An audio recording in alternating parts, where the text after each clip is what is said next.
President পাশে বসে যেন ঢলে পড়লেন, চোখ বন্ধ, মুখ নিস্তব্ধ। মঙ্গলবার দুপুরে হোয়াইট হাউসে চলছিল মন্ত্রিসভার বৈঠক। শুরুতেই মার্কিন প্রেসিডেন্ট ডোনাল্ড ট্রাম্প সাবেক প্রেসিডেন্ট জো বাইডেনের সমালোচনা করে বলেন, বাইডেন স্লিপি জো, ঘুম কাতুরে জো। এভাবেই বারবার বাইডেনকে কটাক্ষ করে তিনি দাবি করলেন 25 বছর আগে তিনি যা ছিলেন এখন তার চেয়েও চাঙা আছেন। গত সপ্তাহে প্রকাশিত দ্য নিউ ইয়র্ক টাইমসের একটি প্রতিবেদনে বলা হয়েছিল যে 79 বছর বয়সী ট্রাম্প তার দ্বিতীয় মেয়াদে ধীরগতির হয়ে পড়েছেন। ট্রাম্প ওই প্রতিবেদনটির তীব্র নিন্দা জানিয়েই এ মন্তব্য করেন। I sit here, I do 4 news conferences a day. I ask questions from very intelligent lunatics, you people. And I give the right answers. There's never a scandal, there's never a problem. I give you answers that solve your little problems. You go back and you can't find anything, but you do stories about Biden was in wonderful health. The guy didn't do a news conference for 8 months. If I go one day, I had one day where I didn't do a news conference, there's something wrong with the president. এরপরের প্রায় 1.5 ঘন্টা Trump সেই তীক্ষ্ণতা এবং প্রাণবন্ততা ধরে রাখতে পারেননি, অথচ কিছুক্ষণ আগেও তিনি দাবি করেছিলেন চাঙা আছেন। বৈঠকে ট্রাম্পের চারপাশে মন্ত্রিসভার সদস্যরা ট্রাম্পের প্রশংসা করে যখন বক্তব্য রাখছিলেন, তখন ট্রাম্পকে নিজের চাঙা ভাব ধরে রাখতে হিমশিম খেতে হচ্ছিল। তার চোখ যেন ক্রমশ ভারী হয়ে যাচ্ছিল। You talk about trade deals and the trade situation's been involved in. People, all this reporting on it, it's very...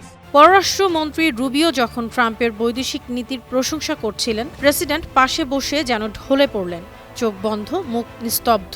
তারপর হঠাৎ চোখ খুলে রুবিওর দিকে তাকালেন। কয়েক মুহূর্ত পর রুবিও যখন কলেজ ফুটবল প্লে অফ নিয়ে রসিকতা করলেন, তখনও ট্রাম্পের চোখ অর্ধ বন্ধ অবস্থায় ছিল, শুধু ঠোঁট সামান্য কুঁচকে নীরব প্রতিক্রিয়া দেখালেন। And he too has been a witness to all of this as it's been occurring, and he's been a big part of it as well.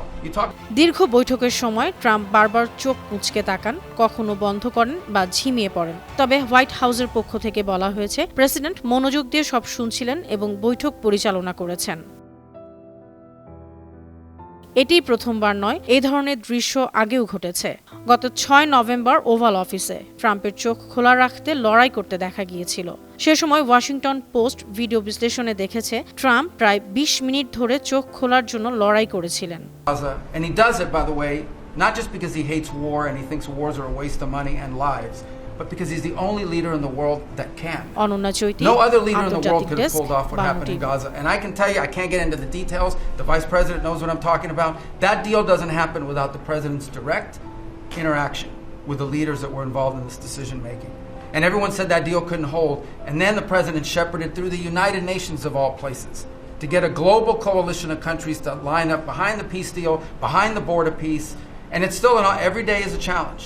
But it's been driven personally by the president. It's the reason why we're involved in this whole Ukraine-Russia conflict. That's not our war. It's not the president's war. This war started, it never would have happened if you'd been president. But this war is going on, and the president is trying to end it, not because, listen, we got a million things to focus on in the world as a country, but he's the only leader in the world that can help end it. And that's why even as we speak to you now, Steve Witkoff is in Moscow trying to find a way to end this war, to save lives of 9,000 people, Mr. President, as you want to know, are dying every week. More people are dying a week in that war than have died in the entirety of the U.S.'s involvement in Afghanistan or Iraq. Just think about that, how bloody and destructive it is. The president's taken on this issue of Sudan personally, not send out deputies to do it.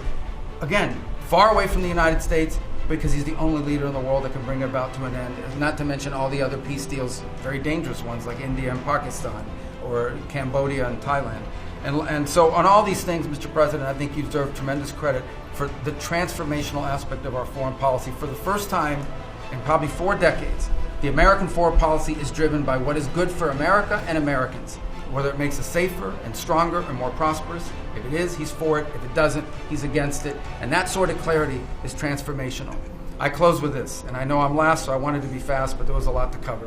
I do want to say this is the most wonderful and magical time of the year.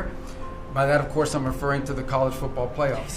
And I just want to say this as a point of personal privilege.